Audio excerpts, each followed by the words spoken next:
ಸ್ನೇಹಿತರೆ, ನಮ್ಮ ಮನಸ್ಸಲ್ಲಿ ಕೆಲವೊಮ್ಮೆ ಯಾವ್ದಾದ್ರು ಒಂದು ವಿಷಯದ ಬಗ್ಗೆ ಕಾರಣನ ಇಲ್ಲದೆ ಸುಮ್ನೆ ಯಾವ್ದಾದ್ರು ಕೆಲ್ಸದ ಬಾರದಿರೋ ಪ್ರಶ್ನೆಗಳು, ವಿಚಾರಗಳು ಮೂಡ್ತಿರುತ್ತೆ. ಅದ್ರಲ್ಲೂ ಯಾರಾದ್ರೂ ನಮ್ಗೆ ಏನಾದ್ರೂ ಚುಚ್ಚು ಹಾಗೆ ಅಥವಾ ನಮ್ ಬಗ್ಗೆ ಏನಾದ್ರೂ ಒಳ್ಳೇದು ಇಲ್ಲ ಕೆಟ್ಟದ್ದು ಹೇಳ್ಬಿಟ್ರಂತೂ ಆ ಮಾತುಗಳು, ಆ ಸಂದರ್ಭವನ್ನ ನಮ್ಮಿಂದ ಮರೆಯಕ್ಕೆ ಆಗ್ತಿರಲ್ಲ. ಆ ಮಾತುಗಳು ನಮ್ಮ ಮನಸ್ಸಲ್ಲಿ ಬಾರಿ ಬಾರಿ ಓಡಾಡ್ತಾನೆ ಇರುತ್ತೆ. ಅವುಗಳಿಂದ ನಾವು ತುಂಬಾ ಸಲ ಚಿಂತೆ ಅಥವಾ ಮಾನಸಿಕ ಒತ್ತಡಕ್ಕೆ ಜಾರ್ಬಿಡ್ತೀವಿ. ಮತ್ತೆ ಅದರಿಂದ ನಮ್ಮ ಆರೋಗ್ಯದ ಮೇಲೂ ಪರಿಣಾಮ ಬೀರುತ್ತೆ.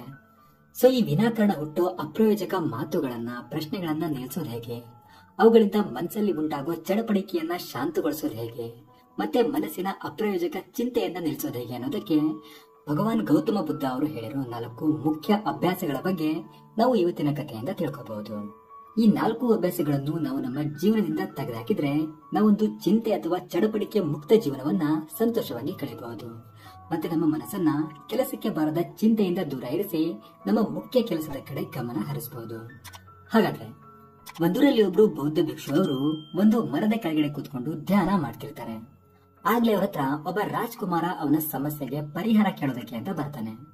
ರಾಜ್ಕುಮಾರ ಬೌದ್ಧ ಭಿಕ್ಷು ಅವರಿಗೆ ನಮಸ್ಕಾರ ಮಾಡಿದ ತಕ್ಷಣ ಅವರು ಕಣ್ ತೆರೆದು ಅವನು ಬಂದ ವಿಷಯ ಕೇಳ್ತಾರೆ. ಆಗ ರಾಜ್ಕುಮಾರ, ಗುರುಗಳೇ, ತುಂಬಾ ಜನ ನನಗೆ ಯಾವಾಗ್ಲೂ ಹೇಳ್ತಿರ್ತಾರೆ ಮನಸ್ಸನ್ನ ನಿಯಂತ್ರಣ ಮಾಡೋದಕ್ಕೆ ಧ್ಯಾನ ಮಾಡಿ ಅಂತ. ಆದ್ರೆ ನನ್ನ ಕೈಲಿ ಧ್ಯಾನ ಮಾಡೋದಾಗಿರ್ಲಿ, ಯಾವ್ದಾದ್ರು ಒಂದು ಸಣ್ಣ ವಿಷಯದ ಮೇಲೂ 1-2 ರಿಂದ 3 ನಿಮಿಷ ಸರಿಯಾಗಿ ಗಮನ ಕೊಡೋಕ್ಕೂ ಆಗ್ತಿಲ್ಲ. ನನ್ನ ಮನಸ್ಸು ಯಾವ್ದಾವ್ದೋ ವಿಷಯದಿಂದ ಎಷ್ಟೊಂದು ಚಡಪಡಿಸ್ತಿರುತ್ತೆ ಅಂದ್ರೆ ನನ್ನ ಕೈಯಲ್ಲಿ ಸುಮ್ನೆ ಕೂರೋದಕ್ಕೆ ಆಗಲ್ಲ. ಯಾರ ಮಾತನ್ನು ಶಾಂತವಾಗಿ ಕೇಳೋಕ್ಕೂ ಆಗಲ್ಲ. ಬರೀ ಏನಾದ್ರೂ ಕೆಲ್ಸಕ್ಕೆ ಬಾರದಿರೋ ವಿಚಾರಗಳು ನನ್ನ ಮನಸ್ಸಲ್ಲಿ ನಿರಂತರವಾಗಿ ಬಂದ್ ಹೋಗ್ತಾನೆ ಇರುತ್ತೆ. ನಾನೆಲ್ಲಾದ್ರೂ ಅವುಗಳನ್ನ ತಡೆಯೋದಕ್ಕೆ ಅಂತ ಧ್ಯಾನ ಮಾಡೋದಕ್ಕೆ ಕೂತ್ರೆ ಆಗ್ಲಂತೂ ನನ್ನ ಮನಸ್ಸಲ್ಲಿ ವಿಚಾರಗಳ ಸುನಾಮಿನೇ ಬಂದಂಗಾಗುತ್ತೆ.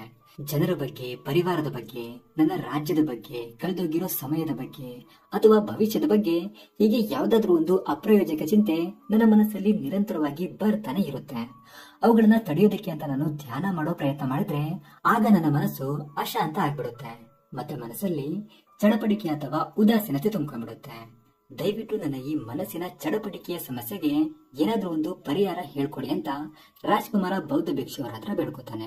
ಆಗ ಬೌದ್ಧ ಭಿಕ್ಷು ಅವರು, ಅರೆ, ನಿನ್ನ ಮನಸ್ಸಿನ ಸಮಸ್ಯೆಗೆ ನಾನೇನ್ ಪರಿಹಾರ ಹೇಳಕ್ಕಾಗುತ್ತೆ? ನಿಂದೆ ಮನಸ್ಸಾನೆ ಚಡಪಡಿಕೆಯಿಂದ, ಅಪ್ರಯೋಜಕ ವಿಚಾರಗಳಿಂದ ತುಂಬಿರೋದು. ನೋಡು, ನೀನೇ ಯೋಚನೆ ಮಾಡು, ಹೀಗೆ ಯಾಕೆ ಆಗ್ತಿದೆ ಅಂತ ಕೇಳ್ತಾನೆ. ಆಗ ರಾಜ್ಕುಮಾರ, ಗುರುದೇವ, ನಾನ್ ತುಂಬಾ ಯೋಚನೆ ಮಾಡಿದೆ ಹೀಗೆ ಯಾಕೆ ಆಗ್ತಿದೆ ಅಂತ. ಮತ್ತೆ ಅದ್ರ ಬಗ್ಗೆ ನಮ್ಮ ಮಂತ್ರಿಗಳ ಹತ್ರನೂ ವಿಚಾರ ವಿಮರ್ಶೆ ನಡೆಸ್ದೆ, ಆದ್ರೂ ನನಗೆ ಉತ್ತರ ಸಿಗ್ಲೇ ಇಲ್ಲ. ಅದಕ್ಕೆ ನಾನು ನಿಮ್ಮ ಹತ್ರ ಬಂದಿರೋದು ಅಂತ ಹೇಳ್ತಾರೆ. ಆಗ ಬೌದ್ಧ ಭಿಕ್ಷು ಅವರು ರಾಜ್ಕುಮಾರನ ಮುಖವನ್ನ ಸ್ವಲ್ಪ ಹೊತ್ತು ಧ್ಯಾನದಿಂದ ನೋಡ್ತಾರೆ. ಮತ್ತೆ ಮುಗುಳ್ನತ್ತ, ಸರಿ, ಹಾಗಾದ್ರೆ ನಾನು ನಿನ್ನ ಸಮಸ್ಯೆಗೆ ನಮ್ಮ ಗುರುಗಳು ಭಗವಾನ್ ಗೌತಮ ಬುದ್ಧ ಅವರು ಹೇಳಿರೋ 4 ಮುಖ್ಯ ಅಭ್ಯಾಸಗಳ ಬಗ್ಗೆ ಹೇಳ್ಕೊಡ್ತೀನಿ. ಇವುಗಳನ್ನ ನೀನು ಮಾಡೋದನ್ನ ಬಿಟ್ರೆ ನಿನ್ನ ಜೀವನ ಒಂದು ಸರಿ ದಾರಿಗೆ ಬರಬಹುದು. ಮತ್ತೆ ನಿನ್ನ ಮನಸ್ಸು ನಿನ್ನ ಎಲ್ಲಾ ಮಾತನ್ನ ಕೇಳ್ತಾ ನಿನ್ನ ಎಲ್ಲಾ ಕೆಲಸವನ್ನು ಚಡಪಡಿಕೆ ಇಲ್ಲದೆ ಶಾಂತವಾಗಿ ಮಾಡಿ ಮುಗಿಸುತ್ತೆ. ಆದ್ರೆ ನೀನು 4 ಅಭ್ಯಾಸಗಳನ್ನ ಬಿಟ್ರೆ ಮಾತ್ರ ಇದಾಗೋದಕ್ಕೆ ಸಾಧ್ಯ ಅಂತ ಹೇಳ್ತಾರೆ. ಆಗ ರಾಜ್ಕುಮಾರ, ಸರಿ ಗುರುಗಳೇ, ಅದೆಂತದ್ದೇ ಅಭ್ಯಾಸ ಆಗಿರ್ಲಿ, ನೀವು ನನಗೆ ದಾರಿ ತೋರಿಸ್ಕೊಡಿ ಸಾಕು. ನಾನು ಅದನ್ನ ಖಡಾಖಂಡಿತವಾಗಿಯೂ ಬಿಡೋದಕ್ಕೆ ಪ್ರಯತ್ನ ಪಡ್ತೀನಿ, ನೀವು ಹೇಳ್ಕೊಡಿ ಅಷ್ಟೇ ಅಂತ ಹೇಳ್ತಾನೆ. ಬೌದ್ಧ ಭಿಕ್ಷು ಅವರು ರಾಜ್ಕುಮಾರ ಅವನ ಮನಸ್ಸನ್ನ ನಿಯಂತ್ರಣ ಮಾಡೋದಕ್ಕೆ ಪಡ್ತಿದ್ದ ಪ್ರಯತ್ನ ಮತ್ತೆ ಹುಮ್ಮಸ್ಸನ್ನ ನೋಡಿ ತುಂಬಾನೇ ಖುಷಿ ಪಡ್ತಾರೆ. ಮತ್ತೆ, ಸರಿ, ಹಾಗಾದ್ರೆ ಗಮನ ಇಟ್ಟು ಕೇಳು.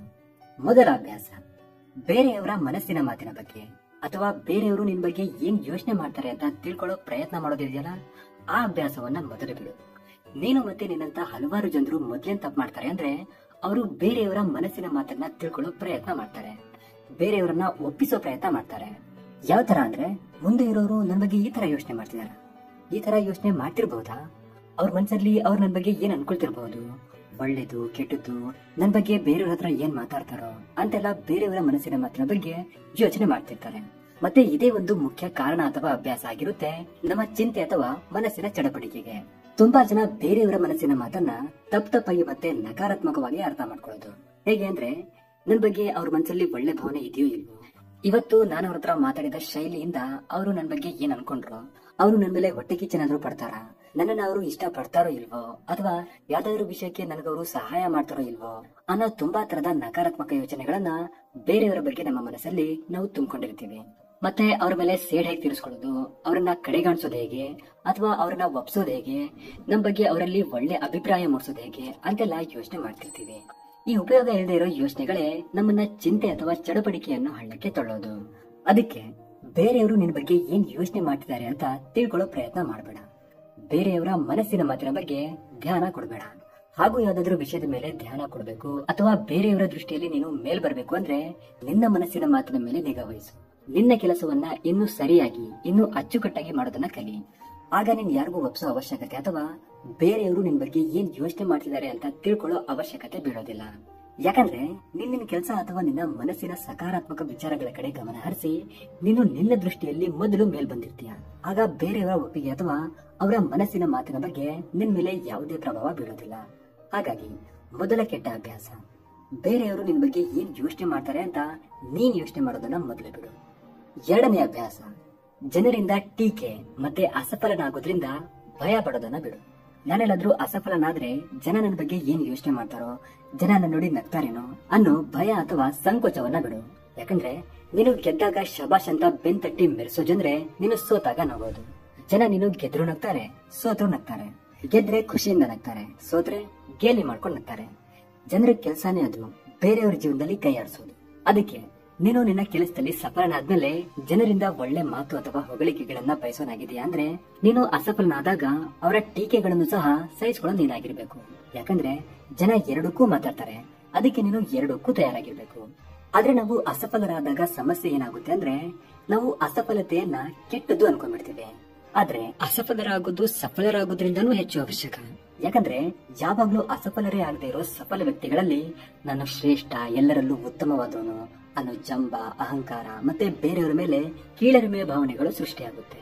ಆದ್ರೆ ಅಸಫಲತೆ ನಮ್ಮಲ್ಲಿ ತಾಳ್ಮೆ, ವಿನಮ್ರತೆ, ಧೈರ್ಯ ಗೆಡದೆ ಇರೋದು ಮತ್ತೆ ನಿರಂತರ ಪ್ರಯತ್ನ ಮಾಡುವಂತಹ ಒಳ್ಳೆ ಗುಣಗಳನ್ನ ನಮ್ಮಲ್ಲಿ ಬೆಳೆಸಿ ನಂತರ ನಮ್ಮನ್ನ ಸಫಲರಾಗೋದಕ್ಕೆ ದಾರಿ ಮಾಡಿಕೊಡುತ್ತೆ. ಹಾಗಾಗಿ ಅಸಫಲನಾಗೋದ್ರಿಂದ ಯಾವತ್ತೂ ಭಯ ಪಡಬೇಡ. ಮತ್ತೆ ಅಸಫಲತೆನ ಕೆಟ್ಟದ್ದು ಕೂಡ ಅನ್ಕೋಬೇಡ. ನಿನ್ನ ಕೆಲಸದಲ್ಲಿ ಅಸಫಲತೆಯ ಅವಕಾಶ ಕಮ್ಮಿ ಇದೆ ಅಂದ್ರೆ ನೀನು ನಿನ್ನ ಕೆಲಸವನ್ನ ನಿನ್ನ ಕ್ಷಮತೆಗಿಂತ ಕಡಿಮೆ ಇರೋದನ್ನ ಆರಿಸ್ಕೊಂಡಿದ್ಯಾ ಅಂತ ಅರ್ಥ. ಯಾರಾದ್ರೂ ಜನ ನಿನ್ ಮೇಲೆ ನಗ್ತಿಲ್ಲ, ನಿನ್ನ ಕೆಲಸ ನೋಡಿ ಆಡ್ಕೋತಿಲ್ಲ, ನಿನಗೆ ಕೆಡಕ್ ಬಯಸ್ತಿಲ್ಲ, ನಿನ್ ಮೇಲೆ ಹೊಟ್ಟೆಗೆ ಪಡ್ತಿಲ್ಲ ಅಂದ್ರೆ ನೀನು ಆರ್ಚಿರೋ ಗುರಿಗೆ ಅಷ್ಟೊಂದು ಬೆಲೆ ಇಲ್ಲ ಅಂತ. ನೀನು ನಿನ್ನ ಮಾನಸಿಕ ಭಯದ ಗಡಿ ದಾಟಿ ಹೊರಬಂದು ನಿನ್ನ ಕ್ಷಮತೆ ಮೀರಿ ಏನಾದ್ರೂ ಹೊಸದ್ ಮಾಡೋದಕ್ಕೆ ಪ್ರಯತ್ನ ಮಾಡ್ತಿದೀಯಾ ಅಂದ್ರೆ ನೀನು ಸಾಮಾನ್ಯನಂತೂ ಅಲ್ಲ. ಆದ್ರೆ ನೀನು ಆ ಕೆಲಸದಲ್ಲಿ ಮೊದಲು ಅಸಫಲನಾಗೋದು ಖಚಿತ. ಆದ್ರೆ ಒಂದ್ ನೆನ್ಪಿಟ್ಕೋ, ಅಸಫಲರು ಕೂಡ ಅವ್ರು ಅಂತಾರೆ ಯಾರಲ್ಲಿ ಮಹಾನ್ ಕೆಲಸಗಳನ್ನ ಮಾಡೋ ತಾಕತ್ತಿರುತ್ತೋ ಅದಕ್ಕೆ ದೊಡ್ಡವರು ಹೇಳಿರೋದು ಸೋಲೆ ಗೆಲುವಿನ ಮೆಟ್ಲು ಅಂತ. ಹಾಗಾಗಿ ನೀನ್ ಬಿಡ್ಬೇಕಾಗಿರೋ ಎರಡನೇ ಕೆಟ್ಟ ಅಭ್ಯಾಸ ಏನಂದ್ರೆ ಜನರ ಟೀಕೆಗಳಿಗೆ ಹೆದರೋದು ಮತ್ತೆ ಅಸಫಲನಾಗೋದ್ರಿಂದ ಹೆದರೋದನ್ನ. ಬೌದ್ಧ ಭಿಕ್ಷುವರು ಮುಂದೆ ಹೇಳ್ತಾರೆ, ಮೂರನೇ ಕೆಟ್ಟ ಅಭ್ಯಾಸ ಸೋಮಾರಿತನ ಅಥವಾ ವಿನಾಕಾರಣ ಸಮಯ ವ್ಯರ್ಥ ಮಾಡೋದನ್ನ ನೀನು ಬಿಡಬೇಕಾಗುತ್ತೆ. ನಮಗೆ ಬೇಜಾರಾದಾಗ್ಲೆಲ್ಲ ನಮ್ಗನ್ಸುತ್ತೆ ನಾವು ಸ್ವಲ್ಪ ಹೊತ್ತಷ್ಟೇ ಸಮಯ ಕಳೀತಿರೋದು, ಇದರಿಂದ ಏನಾಗ್ಬೋದು ಅಂತೆಲ್ಲ ನಮ್ಗನ್ಸ್ತಿರುತ್ತೆ. ಆದ್ರೆ ನಾವು ಬರೀ ಸಮಯ ಕಳೀತಿರಲ್ಲ, ಅದನ್ನ ವ್ಯರ್ಥ ಮಾಡ್ತಿರ್ತೀವಿ. ನಾವು ಸಮಯವನ್ನ ರಾಜಾರೋಷವಾಗಿ ವ್ಯರ್ಥ ಮಾಡೋದಕ್ಕೆ ಕಾರಣ ಏನಂದ್ರೆ ನಮ್ಮ ಹತ್ರ ತುಂಬಾ ಸಮಯ ಇದೆ ಅನ್ನೋ ಮೂರ್ಖ ಯೋಚನೆಯಿಂದ. ಆದ್ರೆ ಯಾವಾಗ ನಮ್ಮ ಸಮಯ ಹತ್ರ ಬರುತ್ತೋ ಅಥವಾ ಕೆಲಸ ಮಾಡೋ ಅವಧಿ ಮುಗ್ದು ಹೋಗುತ್ತೋ ಆವಾಗ ನಮಗನ್ಸುತ್ತೆ ಛೇ ಸ್ವಲ್ಪ ಮೊದ್ಲೇ ಆ ಕೆಲಸ ಮುಗಿಸ್ಕೊಳ್ಳಿಲ್ವಲ್ಲ, ಸುಮ್ನೆ ಸಮಯ ಕಳೆದೆ, ಅದನ್ನ ವ್ಯರ್ಥ ಮಾಡದೆ ಅಂತೆಲ್ಲ ಆಮೇಲೆ ಪಶ್ಚಾತ್ತಾಪ ಪಡ್ತಿರ್ತೀವಿ. ಅದರಿಂದ ನಾವು ಅನ್ಕೊಂಡಿದ್ದ ಕೆಲಸ ಸರಿಯಾಗಿ ಆಗಿರಲ್ಲ. ಅದರಿಂದ ಕೋಪ, ಚಿಂತೆ, ಮಾನಸಿಕ ಒತ್ತಡ ಮತ್ತೆ ಚಡುಪಡಿಕೆ ಆಗೋದು ಖಂಡಿತ. ಪ್ರತಿದಿನ ಎಲ್ರಿಗೂ ಸಿಗೋದು ಒಂದೇ ಸಮಯ, ಯಾರಿಗೂ ಹೆಚ್ಚು ಅಥವಾ ಕಮ್ಮಿ ಅಂತೂ ಸಿಗೋದಿಲ್ಲ.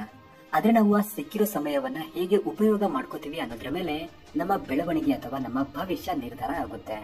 ನೀವು ಒಂದ್ಸಲ ಪ್ರಯತ್ನ ಮಾಡಿ ನೋಡಿ, ನಿಮ್ಮ ಯಾವ್ದಾದ್ರು ಕೆಲಸನ ಆ ಕೆಲಸದ ಅವಧಿಗಿಂತ ಮೊದಲೇ ಪೂರ್ಣ ಮಾಡಿ ನೋಡಿ. ಉಳಿದಿರೋ ಸಮಯ ಎಷ್ಟೊಂದು ನೆಮ್ಮದಿ ಅಥವಾ ಸುಖ ಮತ್ತೆ ಮನಃಶಾಂತಿಯಿಂದ ತುಂಬಿರುತ್ತೆ ಅಂತ ನೀವೇ ಗಮನಿಸಿ ನೋಡಬಹುದು. ನಮ್ಮ ಮುಕ್ಕಾಲು ಮಾನಸಿಕ ಸಮಸ್ಯೆಗೆ ದೊಡ್ಡ ಕಾರಣ ಏನಂದ್ರೆ ಕೆಲಸ ಮುಂದೂಡೋದು, ಸಮಯವನ್ನ ವ್ಯರ್ಥ ಮಾಡೋದು ಅಥವಾ ಸೋಮಾರಿತನದಿಂದ ಏನು ಮುಖ್ಯ ಕೆಲಸ ಕಾರ್ಯಗಳನ್ನ ಮಾಡದೆ ಸುಮ್ನೆ ಕ್ಷಣಿಕ ಸುಖಕ್ಕಾಗಿ ಕಾಲಹರಣ ಮಾಡೋದು. ಇದನ್ನ ಪ್ರತಿದಿನ ಬಾರಿ ಬಾರಿ ಮಾಡೋದ್ರಿಂದ ಅದು ನಮ್ಮ ಕೆಟ್ಟ ಅಭ್ಯಾಸ ಆಗ್ಬಿಡುತ್ತೆ. ಮತ್ತೆ ಆ ಅಭ್ಯಾಸದಿಂದ ಹೊರಗಡೆ ಬರೋದಕ್ಕೆ ನಮಗೆ ತುಂಬಾನೇ ಕಷ್ಟ ಆಗುತ್ತೆ. ಮತ್ತೆ ಸಮಯ ವ್ಯರ್ಥ ಮಾಡೋದ್ರಿಂದ ಕೆಲಸದಲ್ಲೂ ತಡ ಆಗುತ್ತೆ. ಅದರಿಂದ ಕೆಲಸ ಸರಿಯಾದ ಸಮಯದಲ್ಲಿ ಸಂಪೂರ್ಣ ಆಗೋದಿಲ್ಲ. ಅದರಿಂದ ನಾವು ಅಶಾಂತಿ ಮತ್ತೆ ಅಸಂತುಷ್ಟರಾಗಿ ಕಾಲ ಕಳಿಬೇಕಾಗುತ್ತೆ. ಅದಕ್ಕೆ ನಿನ್ನ ಮಾನಸಿಕ ಚಟುವಟಿಕೆಯನ್ನ ನಿಲ್ಲಿಸೋದಕ್ಕೆ ನೀನು ರಾಜ್ಕುಮಾರ್ ಆದ್ರೂ ಸಹ ನೀನು ಸಮಯ ವ್ಯರ್ಥ ಮಾಡೋದನ್ನ ನಿಲ್ಲಿಸಬೇಕಾಗುತ್ತೆ. ಮತ್ತೆ ನಿನ್ನ ಎಲ್ಲಾ ಸಮಯವನ್ನ ಒಳ್ಳೆ ಕೆಲಸದ ಕಡೆ, ಜನರ ಉದ್ಧಾರದ ಕಡೆ, ಜ್ಞಾನಾರ್ಜನೆಯ ಕಡೆ, ಧ್ಯಾನ, ಏಕಾಂತ ಮತ್ತೆ ಸಕಾರಾತ್ಮಕ ಯೋಚನೆ ಮಾಡೋದರ ಕಡೆ ನಿನ್ನ ಎಲ್ಲಾ ಸಮಯವನ್ನ ಮೀಸಲಿಡಬೇಕಾಗುತ್ತೆ. ಹಾಗಾಗಿ ನಿನ್ನ ಮಾನಸಿಕ ಚಟಪಟಿಕೆ ನಿಲ್ಬೇಕು ಅಂದ್ರೆ ನೀನು ಸಮಯ ವ್ಯರ್ಥ ಮಾಡೋದನ್ನ ಮತ್ತೆ ಸೋಮಾರಿತನವನ್ನ ಬಿಡಬೇಕಾಗುತ್ತೆ. 4ನೇ ಕೆಟ್ಟ ಅಭ್ಯಾಸ, ಬೇರೆಯವರಿಗೆ ಹೋಲಿಕೆ ಮಾಡ್ಕೊಳ್ಳೋದು. ತುಂಬಾ ಜನ ಏನ್ ಮಾಡ್ತಾರೆ ಅಂದ್ರೆ ಬೇರೆಯವರ ಜೊತೆ ತಮ್ಮನ್ನೇ ತಾವೇ ಹೋಲಿಕೆ ಮಾಡ್ಕೊಳ್ತಿರ್ತಾರೆ. ನಾನು ಅವ್ರಿಗೆ ಹೋಲಿಸಿದ್ರೆ ಸರಿ ಇದೀನ, ಅವರಿಗಿಂತ ಎಷ್ಟು ಜಾಸ್ತಿ ಒಳ್ಳೆಯವನು, ಎಷ್ಟು ಕೆಟ್ಟವನು, ಅಥವಾ ಅಂತ ದೊಡ್ಡ ದೊಡ್ಡವ್ರ ಕೈಯಲ್ಲಿ ಆ ಕೆಲಸಗಳನ್ನ ಮಾಡಕ್ಕಾಗ್ಲಿಲ್ಲ, ಇನ್ ನನ್ ಕೈಯಲ್ಲಿ ಏನ್ ಮಾಡಕ್ಕಾಗುತ್ತೆ, ಅವ್ರು ಬೇಡ ಹುಟ್ಟತಾನೆ ಅದೃಷ್ಟ ಜೊತೆ ಹುಟ್ಟಿರೋರು, ನಾವು ಕರ್ಮ ಮಾಡಿರೋರು, ಹಾಗೆ ಹೀಗೆ ಅಂತೆಲ್ಲ ಹಲವಾರು ಜನ ತಮ್ಮನ್ನ ತಾವೇ ಬೇರೆಯವ್ರ ಜೊತೆ ಹೋಲಿಕೆ ಮಾಡ್ಕೊಂಡು ಮನಸ್ಸಲ್ಲಿ ತುಂಬಾನೇ ದುಃಖ ಅನುಭವಿಸ್ತಿರ್ತಾರೆ. ಮತ್ತೆ ತಮ್ಮ ಬೆಳವಣಿಗೆ ಮೇಲೆ ಧ್ಯಾನ ಕೊಡೋದನ್ನ ಬಿಟ್ಟು ಅವ್ರ ಹಾಗೇನೆ ನಾವು ಕೂಡ ಹೇಗಾಗೋದು, ಅಥವಾ ಅವರನ್ನ ಮೀರಿಸೋದು ಹೇಗೆ, ಆದಷ್ಟು ಬೇಗ ಅವರಿಂದ ಮೇಲ್ ಬೆಳೆಯೋದು ಹೇಗೆ ಅನ್ನೋ ವ್ಯರ್ಥ ಯೋಚನೆಗಳನ್ನ ಮಾಡ್ತಿರ್ತಾರೆ. ನಾವು ಜೀವನದಲ್ಲಿ ಬೇರೆಯವರನ್ನ ಮೀರಿಸೋದ್ರ ಕಡೆ ಗಮನ ಕೊಟ್ರೆ ನಾವು ದುಃಖ, ನೋವು, ಪರಿಶ್ರಮ, ಕಷ್ಟ ಅಥವಾ ಹೇಗೋ ಮಾಡಿ ಅವ್ರ ಎತ್ತರಕ್ಕೆಯನ್ನು ತಲುಪಬಹುದು. ಆದ್ರೆ ಆ ಎತ್ತರ ಅಷ್ಟೊಂದು ಮಹತ್ತರವಾಗೇನಿರಲ್ಲ.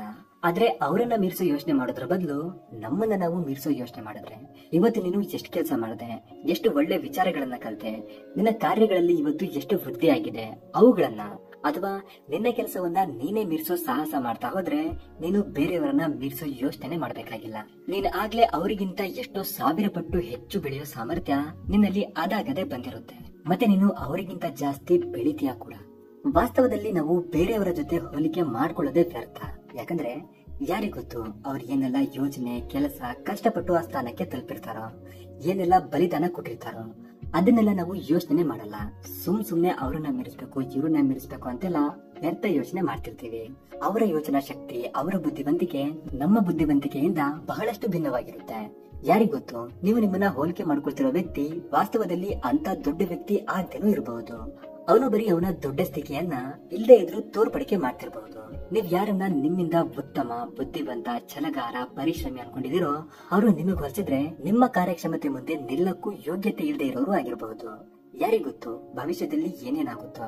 ಅದಕ್ಕೆ ದೊಡ್ಡವರು ಹೇಳಿರೋದು, ಯಾವ ಹುತ್ತದಲ್ಲಿ ಯಾವ ಹಾವಿರುತ್ತೆ ಅಂತ ಯಾರಿಗೂ ಗೊತ್ತಿರಲ್ಲ ಅಂತ. ಯಾರಲ್ಲಿ ಎಂತೆಂತ ಮಹಾನ್ ಶಕ್ತಿ ಅಡಗಿದೆ ಅಂತ ಯಾರಿಗೂ ಗೊತ್ತಿರಲ್ಲ. ಕೆಲವ್ರು ಏನ್ ಮಾಡ್ತಾರೆ ಅಂದ್ರೆ ಅವ್ರ ಕೈಲಾಗುವಷ್ಟು ಕೆಲಸ ಮಾಡೇ ಇರಲ್ಲ. ಅವರಿಗೆ ಅದೃಷ್ಟ ಅಥವಾ ಬೇರೆ ಹೇಗೋ ಆ ಸ್ಥಾನ ಸಿಕ್ಕಿರುತ್ತೆ. ಆದ್ರೆ ಅವರೇ ಕಷ್ಟಪಟ್ಟು ಅದನ್ನೆಲ್ಲ ಮಾಡಿದಾರೇನೋ ಅನ್ನೋ ಹಾಗೆ ತೋರ್ಪಡಿಕೆ ಮಾಡ್ತಿರ್ತಾರೆ. ಇಂಥವ್ರಿಂದ ನಾವು ಹುಷಾರಾಗಿರ್ಬೇಕು. ಯಾಕಂದ್ರೆ ಇವ್ರಿಯ ವ್ಯಕ್ತಿಗಳಾಗಿರ್ತಾರೆ ಯಾರು ನಮ್ಮನ್ನ ದಾರಿ ತಪ್ಪಿಸೋದಕ್ಕೆ ತುದಿಗಾಲಲ್ಲಿ ನಿಂತಿರ್ತಾರೋ. ಯಾಕಂದ್ರೆ ಅವರಿಗೆ ನಾವು ಅವರಷ್ಟೇ ಎತ್ತರಕ್ಕೆ ಅಥವಾ ಅವರಿಗಿಂತ ಹೆಚ್ಚು ಎತ್ತರಕ್ಕೆ ಬೆಳೆಯೋ ಇಷ್ಟ ಅವರಿಗೆ ಇರೋದಿಲ್ಲ. ಅದಕ್ಕೆ ಅವರು ಇಲ್ಲ ಸಲ್ಲದ ಕಷ್ಟದ ವಿಚಾರಗಳನ್ನ ಬೇಕು ಅಂತಾನೆ ನಮ್ಮ ಹತ್ರ ಹೇಳ್ತಿರ್ತಾರೆ. ನಮ್ಮಲ್ಲಿ ಭಯ ಹುಟ್ಲಿ, ನಾವು ಆ ಕೆಲಸ ಮಾಡ್ಲೇಬಾರ್ದು ಅಂತ ಇಲ್ಲ ಸಲ್ಲದ ಕೆಟ್ಟ ಅಭಿಪ್ರಾಯಗಳನ್ನ ಆ ಕೆಲಸದ ಬಗ್ಗೆ ನಮ್ಮಲ್ಲಿ ತುಂಬ್ತಿರ್ತಾರೆ. ನನ್ ಕೈಯಲ್ಲಿ ಆ ಕೆಲಸ ಮಾಡೋದಕ್ಕೆ ಇಷ್ಟೊಂದು ಸಮಯ ಹಿಡಿತು, ಅಷ್ಟೊಂದು ಕಷ್ಟ ಆಯ್ತು, ಅಂತದ್ರಲ್ಲಿ ನಿನ್ ಕೈಲಾಗುತ್ತೆ ಅನ್ನೋದು ಭ್ರಮೆ ಬಿಡು ಅಂತೆಲ್ಲ ನಮ್ಮನ್ನ ದಾರಿ ತಪ್ಪಿಸ್ತಿರ್ತಾರೆ. ಅವರ ಮಾತುಗಳಿಂದ ನಮ್ಮಲ್ಲಿ ಆ ಕೆಲಸ ಮಾಡೋ ಸಾಮರ್ಥ್ಯ ಇದ್ರೂ ಸಹ ಅವ್ರ ಜೊತೆ ಹೋಲಿಕೆ ಮಾಡ್ಕೊಂಡು ಅಥವಾ ಅವರ ಮಾತಿನ ಬಗ್ಗೆನೇ ಯೋಚನೆ ಮಾಡ್ತಾ ಆ ಕೆಲಸ ಮಾಡೋ ಧೈರ್ಯವನ್ನ ನಾವು ಮಾಡೋದೇ ಇಲ್ಲ. ನಾವು ಆ ಕೆಲಸವನ್ನ ಮಾಡೋದಕ್ಕೆ ಪ್ರಯತ್ನನೇ ಮಾಡದೆ ಸುಮ್ನೆ ಅದು ಆಗುತ್ತೋ ಇಲ್ವೋ ಅನ್ನೋ ಕಲ್ಪನಾ ಲೋಕದಲ್ಲಿ ಕಳ್ದೋಗ್ಬಿಡ್ತೀವಿ. ಅದಕ್ಕೆ ನೀನ್ ಯಾವತ್ತೂ ನಿನ್ನನ್ನ ನೀನು ಬೇರೆಯವ್ರ ಜೊತೆ ಹೋಲಿಕೆನೆ ಮಾಡ್ಕೋಬೇಡ. ಯಾರಾದ್ರೂ ಅಸಫಲರಾಗಿದ್ರೆ ಅವರನ್ನ ನೋಡಿ ನೀನು ಸಹ ಹಾಗೆ ಆಗ್ಬಿಡ್ತೀಯನೋ ಅಂತ ಯೋಚನೆ ಮಾಡೋದನ್ನ ಬಿಡು.